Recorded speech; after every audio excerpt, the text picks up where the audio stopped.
Hi all, welcome back to my channel. അപ്പോൾ നമ്മൾ class 12 integrals എന്ന് പറയുന്ന ചാപ്റ്ററാണ് ഇപ്പോൾ പഠിച്ചുകൊണ്ടിരിക്കുന്നത്. അപ്പോൾ അതിലെ നമ്മൾ കഴിഞ്ഞ വീഡിയോയിൽ പഠിച്ചത് നമ്മൾ ടൈപ്സ് ഓഫ് ഇൻ്റഗ്രേഷൻ. അതിൽ ഒരു ടൈപ്പാണ് നമ്മൾ കഴിഞ്ഞ വീഡിയോയിൽ ജനറലായിട്ട് അതെങ്ങനെ പ്രൂവ് ചെയ്യാം എന്നുള്ളതായിരുന്നു കഴിഞ്ഞ വീഡിയോയിൽ നമ്മൾ നോക്കിയത്. അതെന്തായിരുന്നു? ഇൻ്റഗ്രൽ 1/√(x² - a²) അല്ലേ? അതിൻ്റെ ഒരു റിസൾട്ടാണ് നമ്മൾ കഴിഞ്ഞ വീഡിയോയിൽ നോക്കിയത്. അപ്പോൾ അതിൻ്റെ ഒരു പ്രോബ്ലം ആണിത്. ഓക്കെ, ഇൻ്റഗ്രൽ 1/√(x² - 25) എന്നാണ് തന്നിരിക്കുന്നത്. നമ്മൾ ഓൾറെഡി പഠിച്ച ഇക്വേഷൻ എന്തായിരുന്നു, അല്ലെങ്കിൽ ടൈപ്പ് ഓഫ് ഇൻ്റഗ്രേഷൻ ഫോർമാറ്റ് എന്തായിരുന്നു? Integral 1/√(x² - a² dx. ഇതായിരുന്നു നമ്മൾ പഠിച്ച കഴിഞ്ഞ വീഡിയോയിൽ നമ്മൾ പഠിച്ച ഒരു ടൈപ്പ് ഓഫ് ഇൻ്റഗ്രേഷൻ. അപ്പോൾ ഇതാണ് നമ്മൾ ജനറലായിട്ട് പ്രൂവ് ചെയ്യാനായിട്ട് പഠിച്ചത്. അപ്പോൾ ഇതിൻ്റെ റിസൾട്ട് നമ്മൾ പ്രൂവ് ചെയ്ത് വെച്ചു. എന്തായിരുന്നു നമുക്ക് കിട്ടിയത്? ഇതിൻ്റെ result log mode x + √(x² - a² + c. ഇതായിരുന്നു നമുക്കതിൻ്റെ റിസൾട്ടായിട്ട് കിട്ടിയത്. ഓക്കെ, അപ്പോൾ ഇവിടെ നോക്കിക്കേ, നമ്മുടെ ക്വസ്റ്റ്യനിൽ എന്താണ്? ഇൻ്റഗ്രൽ 1/√(x² - 25 എന്നാണ് വന്നിരിക്കുന്നത്. അതായത് ഇവിടെ a² സ്ഥാനത്ത് ഇവിടെ എന്താ വന്നിരിക്കുന്നത്? 25 എന്നാണ് വന്നിരിക്കുന്നത്. അപ്പോൾ നമുക്ക് ഈ ക്വസ്റ്റ്യനെ ഈ ഒരു ഫോർമാറ്റിലോട്ട് മാറ്റിയാൽ അതെങ്ങനെ ഇരിക്കും നോക്കാം. ഇൻ്റഗ്രൽ 1/√(x² - ഈ 25നെ എനിക്ക് 5² എന്ന് എഴുതുന്നതുകൊണ്ട് കുഴപ്പമുണ്ടോ? നോക്കിക്കേ, ഇപ്പോൾ ഇത് രണ്ടും ഏകദേശം ഒരുപോലെ ആയില്ലേ? x² - a² എന്ന് പറയുന്ന ഫോർമാറ്റിലോട്ടായി. ഇനി എന്ത് ചെയ്താൽ മതി? ഡയറക്റ്റ് ഈ റിസൾട്ട് അങ്ങോട്ട് അപ്ലൈ ചെയ്താൽ മതി. അതായത് ഈ റിസൾട്ടിൽ എവിടെയൊക്കെ എ ഉണ്ടോ അവിടെയൊക്കെ എന്തിട്ട് കൊടുക്കണം? 5 ഇട്ട് കൊടുക്കണം. നമ്മളുടെ ആൻസറായി. അപ്പോൾ എന്ത് വരും? It is equal to log mod. എക്സിന് മാറ്റം എന്തെങ്കിലും വരുത്തേണ്ട ആവശ്യമുണ്ടോ? ഇല്ല, x² എന്ന് തന്നെയാണ്. അപ്പോൾ നമ്മുടെ റിസൾട്ടിലും അതിന് മാറ്റം വരുത്തേണ്ട ആവശ്യമില്ല. അപ്പോൾ x + √(x²-) അപ്പോൾ ഇവിടെ a² ആണ്. അപ്പോൾ നമ്മൾ എന്തിട്ട് കൊടുക്കണം? a² സ്ഥാനത്ത് 5² ഇട്ട് കൊടുക്കണം. x² - 5² + c. കണ്ടോ? ഇതാണ് നമ്മുടെ ഫൈനൽ ആൻസറായിട്ട് വരുന്നത്. അതായത് ഇത് 1 മാർക്കിനോ 2 മാർക്കിനോ ഒക്കെ ചോദിക്കാൻ സാധ്യതയുള്ളത് അതായത് ടൈപ്പ് ഓഫ് ഇൻ്റഗ്രേഷൻ ആണ്.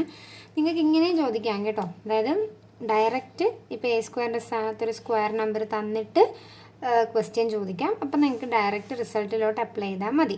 പക്ഷെ എല്ലാം ഇങ്ങനെ തന്നെ ചോദിക്കണമെന്നുമില്ല. നമുക്ക് കൺഫ്യൂസിങ് ആയിട്ടും ചോദിക്കാം. വേറെ രീതിയിൽ ഇൻ്റഗ്രേഷൻ എന്ന് പറയുന്ന ചാപ്റ്ററിൻ്റെ ഒരു പ്രത്യേകത ഓരോ ക്വസ്റ്റ്യനും ഓരോ ടൈപ്പാണ്. അപ്പം നമ്മളതിൽ എല്ലാ ക്വസ്റ്റ്യനും പഠിച്ചിരുന്നാൽ മാത്രമേ നമുക്കത് കറക്റ്റായിട്ട് ചെയ്യാനായിട്ട് പറ്റുള്ളൂ.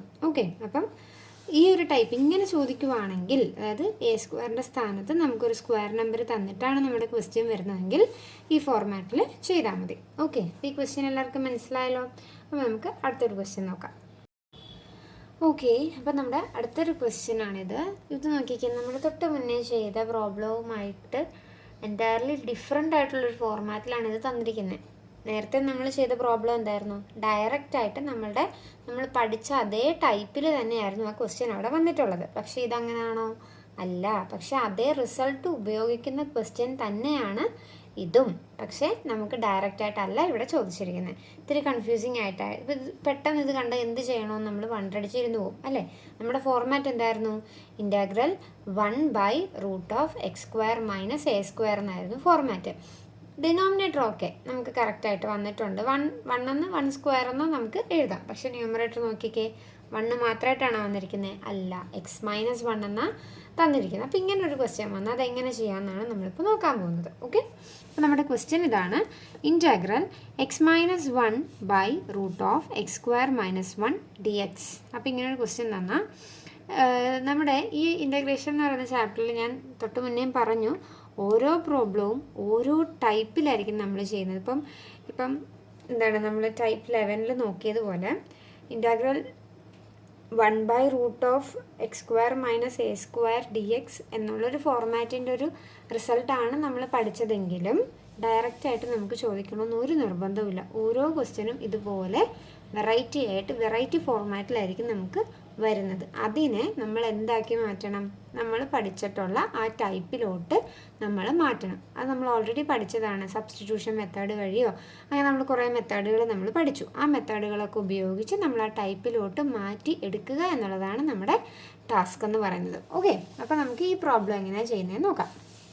അപ്പോൾ ഇതിൽ ഫസ്റ്റ് സ്റ്റെപ്പ് ഞാൻ ചെയ്യാൻ പോകുന്നത്, ഇവിടെ നോക്കിക്കേ, ന്യൂമറേറ്ററിനെ ഞാൻ സ്പ്ലിറ്റ് ചെയ്യാനായിട്ട് പോവുകയാണ്. ഓക്കെ, അപ്പോൾ which is equal to integral x by root of x square minus 1 minus 1 by root of x square minus 1 d x. അതായത് ഒരുമിച്ചിരുന്ന എക്സ് മൈനസ് 1നെ ഞാൻ എന്ത് ചെയ്തു? സ്പ്ലിറ്റ് ചെയ്ത് എഴുതി. ഇനി നമുക്ക് എന്ത് ചെയ്യാം? ഇൻ്റഗ്രലും കൂടെ സ്പ്ലിറ്റ് ചെയ്ത് എഴുതാം. ഓക്കെ, ഇൻ്റഗ്രലും കൂടെ സെപ്പറേറ്റ് ചെയ്ത് നമുക്ക് എഴുതാം. അപ്പം integral x by root of x square minus 1 d x minus integral 1 by root of x square minus 1 d x. അപ്പം നമ്മൾ എന്ത് ചെയ്തു? ന്യൂമറേറ്ററിനെ സെപ്പറേറ്റ് ചെയ്തു, അതിൻ്റെ ഇൻ്റഗ്രലും സെപ്പറേറ്റ് ചെയ്ത് നമ്മൾ എഴുതി. ഇനി അടുത്ത സ്റ്റെപ്പിൽ ഞാൻ ചെയ്യാൻ പോകുന്നത്, ഇവിടെ നോക്കിക്കേ, രണ്ടിൻ്റെയും ഡിനോമിനേറ്റർ സെയിം അല്ലേ? അതായത് root of x square minus 1 എന്ന് തന്നെയാണ് രണ്ടിൻ്റെയും ഡിനോമിനേറ്റർ. അപ്പം ഞാൻ ദേ ഇവിടെ എക്സ് സ്ക്വയർ മൈനസ് 1ന് ഞാനിവിടെ സബ്സ്റ്റിറ്റ്യൂഷൻ കൊടുക്കാൻ പോവാം. അപ്പോൾ put x square minus 1 equal to u. X square minus 1നാണ് ഞാനിവിടെ സബ്സ്റ്റിറ്റ്യൂഷൻ കൊടുത്തത്. എന്താ സബ്സ്റ്റിറ്റ്യൂഷൻ കൊടുത്തത്? യു. ഓക്കെ, സബ്സ്റ്റിറ്റ്യൂഷൻ കൊടുത്തു കഴിഞ്ഞാൽ അടുത്ത സ്റ്റെപ്പ് എന്തായിരിക്കും? ഓട്ടോമാറ്റിക്കലി അതിൻ്റെ ഡെറിവേറ്റീവ് എടുക്കാനുള്ളതാണ്. അപ്പം എക്സ് സ്ക്വയറിൻ്റെ ഡെറിവേറ്റീവ് എന്താണ്?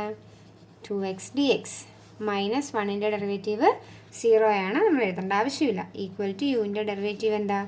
du. അപ്പോൾ എക്സ് സ്ക്വയർ മൈനസ് 1 നമ്മൾ സബ്സ്റ്റിറ്റ്യൂഷൻ യു കൊടുത്തു, അതിൻ്റെ ഡെറിവേറ്റീവ് എടുത്ത് എഴുതി. അടുത്ത സ്റ്റെപ്പിൽ എന്താ? നമ്മൾ ഡി എക്സ് ഡി എക്സിന് നമ്മളൊരു വാല്യൂ കണ്ടുവച്ച്, അതായത് ഇവിടെ നോക്കിക്കുക, ന്യൂമറേറ്ററിൽ ഒരു എക്സ് ഡി എക്സ് ഉണ്ട്. അപ്പോൾ നമുക്ക് അതിന് എന്തായാലും ഒരു വാല്യൂ സബ്സ്റ്റിറ്റ്യൂട്ട് ചെയ്യണമല്ലോ. അപ്പോൾ അതിന് വേണ്ടിയിട്ട് നമ്മൾ എക്സ് ഡി എക്സ് കണ്ടുപിടിച്ച് വെക്കുക. അപ്പോൾ എക്സ് ഡി എക്സ് കണ്ടുപിടിക്കാൻ ഈ 2നെ നേരെ ഇപ്പുറത്തേക്ക് കൊണ്ടുവന്നാൽ മതിയല്ലോ. അപ്പോൾ നമുക്ക് എന്ത് കിട്ടും? 1/2 ഡി യു എന്ന് കിട്ടും. ക്ലിയർ അല്ലേ അത്രയും? അപ്പോൾ നമ്മൾ എക്സ് സ്ക്വയർ മൈനസ് 1ന് യു എന്ന് കൊടുത്തു, അതിൻ്റെ ഡെറിവേറ്റീവ് എടുത്തു, എക്സ് ഡി എക്സിന് ഒരു വാല്യൂ നമ്മൾ കണ്ടുപിടിച്ചു. ഇനി ഈ സാധനങ്ങൾ നമ്മൾ എന്ത് ചെയ്യുന്നു? നേരെ ഈ നമ്മൾ ഈ എഴുതി വെച്ചിരിക്കുന്നതിനകത്തോട്ട് നമ്മൾ സബ്സ്റ്റിറ്റ്യൂട്ട് ചെയ്യാനായിട്ട് പോകുവാണ്. ഓക്കെ, അപ്പോൾ ഞാനതൊന്നും കൂടെ എടുത്ത് എഴുതുവാണേ. എന്തുവാണ് നേരത്തെ എഴുതിയതൊന്നും കൂടെ എടുത്ത് എഴുതുവാണ്, ഈ ഇപ്പുറത്തെ പേജിലോട്ടായതുകൊണ്ടാണ്. Integral x by root of x square minus 1 d x minus integral 1 by root of x square minus 1 d x. ഇതായിരുന്നു നമ്മളവിടെ എഴുതി വെച്ചിരുന്നത്. ഇനി ആ സബ്സ്റ്റിറ്റ്യൂഷൻ കൊടുത്ത സാധനങ്ങളൊക്കെ ഇതിനകത്തോട്ട് ഇട്ട് കൊടുക്കാം. അപ്പോൾ ഈക്വൽ ടു നോക്കിയേ, എക്സ് ഡി എക്സിന് പകരം നമ്മളവിടെ കണ്ടുപിടിച്ച് വെച്ചാൽ എന്തായിരുന്നു? 1/2 ഡി യു അല്ലേ? അപ്പോൾ ആ 1/2 ഡി യുവിനെ നമുക്ക് മുകളിൽ എഴുതി കൊടുക്കാം അല്ലേ? ബൈ എക്സ് സ്ക്വയർ മൈനസ് 1നെ നമ്മൾ യു എന്ന് കൊടുത്തിരുന്നു. അപ്പോൾ താഴെ എന്ത് വരും? Root u. അപ്പോൾ നമ്മൾ ഒന്നാമത്തെ നമ്മൾ സബ്സ്റ്റിറ്റ്യൂട്ട് ചെയ്തു. മൈനസ് ഇൻറ്റഗ്രൽ 1 ബൈ താഴെ എന്താ വരുന്നത്? എക്സ് സ്ക്വയർ മൈനസ് 1 സ്ക്വയറിന്. ഇതിന് നമുക്ക് സബ്സ്റ്റിറ്റ്യൂഷൻ കൊടുക്കേണ്ട ആവശ്യമുണ്ടോ? ഇല്ല. കാരണം എന്താ? നമുക്ക് ഡയറക്റ്റ് നമ്മളുടെ ആ ഫോർമാറ്റിൽ തന്നെയാണ് വന്നിരിക്കുന്നത്. അപ്പോൾ ഈ ഒരു സാധനത്തിന് നമ്മൾ എന്ത് കൊടുക്കേണ്ട ആവശ്യമില്ല? സബ്സ്റ്റിറ്റ്യൂഷൻ കൊടുക്കേണ്ട ആവശ്യമില്ല. അത് അങ്ങനെ തന്നെ എഴുതുക. അപ്പോൾ എഴുതുമ്പോൾ എന്ത് ശ്രദ്ധിക്കണം? എക്സ് സ്ക്വയർ മൈനസ് 1 സ്ക്വയർ എന്ന് എഴുതാൻ ശ്രദ്ധിക്കണം. കാരണം നമ്മുടെ ക്വസ്റ്റ്യൻ്റെ, അതായത് ആ ടൈപ്പ് എങ്ങനെയായിരുന്നു? Integral 1 by root of x square minus a square എന്നായിരുന്നു. ഓക്കെ, അപ്പോൾ 1ൻ്റെ സ്ക്വയർ എന്ത് തന്നെയാണ്? 1 തന്നെയാണ്. അപ്പോൾ 1നെ ഞാൻ 1 സ്ക്വയർ എന്നാക്കിയെന്നേ ഉള്ളൂ. ഓക്കെ, ഇനി ഇവിടെ നോക്കിയേ, ഇവിടെ ഈ 1/2 എന്ന് പറയുന്നത് കോൺസ്റ്റൻ്റ് അല്ലേ? അപ്പം ഇതിനെ പുറത്തോട്ടെടുക്കാതെ നമ്മൾ ഈ 2നെ നേരെ താഴോട്ട് കൊണ്ടുവരിക. 2നെ എന്ത് ചെയ്യുന്നു? നേരെ താഴോട്ട്, അതായത് ഇവിടെ, അതായത് എന്താ പറയുക, ഇപ്പോൾ 1/√u ഇൻറ്റു 1/2 എന്ന് പറഞ്ഞാൽ അതെന്താകും? 1/2√u എന്നായി മാറത്തില്ലേ? ആ സെയിം സാധനം തന്നെയല്ലേ ഇതും? അപ്പോൾ അതെന്തായിട്ട് മാറും? ഇൻറ്റഗ്രൽ 1/2√u ഡി യു എന്നായിട്ടത് മാറും. കണ്ടോ? Integral 1/2√u d u minus integral, ഇത് അതുപോലെ തന്നെ എഴുതുക. ഡയറക്റ്റ് റിസൾട്ട് അപ്ലൈ എന്നുള്ളതേ ഉള്ളൂ, പക്ഷേ രണ്ടിടത്തും കൂടെ ഒരുമിച്ച് അപ്ലൈ ചെയ്യാം എന്നോർത്തിട്ടാണ്. അപ്പോൾ integral 1/√ of x square minus 1 square D X. അത്രയും ക്ലിയർ അല്ലേ? ഓക്കെ, ഇനി നോക്കിക്കേ, ഇൻറ്റഗ്രൽ 1/2√u. ഇൻറ്റഗ്രൽ 1/2√uൻ്റെ ഇൻറ്റഗ്രൽ എന്താണ്? അതായത് റൂട്ട് എക്സിൻ്റെ ഡെറിവേറ്റീവാണ് എന്താ? 1/2 √x അല്ലേ. √xൻ്റെ ഡെറിവേറ്റീവ് ആണ് 1/2 √x. അപ്പോൾ 1/2 √xൻ്റെ ഇൻറ്റഗ്രൽ എന്താണെന്ന് ചോദിച്ചാൽ √x എന്ന് നമുക്ക് പറയാനായിട്ട് പറ്റും. അത് നിങ്ങൾ എവിടെയെങ്കിലും എഴുതി വെക്കുക. ഇൻറ്റഗ്രൽ 1/2 √xൻ്റെ എന്താ ഇൻറ്റഗ്രൽ √x ആണ്. ഇൻറ്റഗ്രൽ 1/2 √xൻ്റെ ഇൻറ്റഗ്രൽ √x ആണ്. ആ എക്സിൻ്റെ സ്ഥാനത്ത് എന്ത് വന്നേ ഉള്ളൂ? u വന്നേ ഉള്ളൂ. അപ്പോൾ ഇൻറ്റഗ്രൽ 1/2 √uൻ്റെ ഇൻറ്റഗ്രൽ എന്ത് വരും? √u എന്ന് വരും. മൈനസ് ഇതിൻ്റെ റിസൾട്ട് അപ്ലൈ ചെയ്യാം. എന്താ 1/√x² - a² dxൻ്റെ റിസൾട്ട് എന്തായിരുന്നു?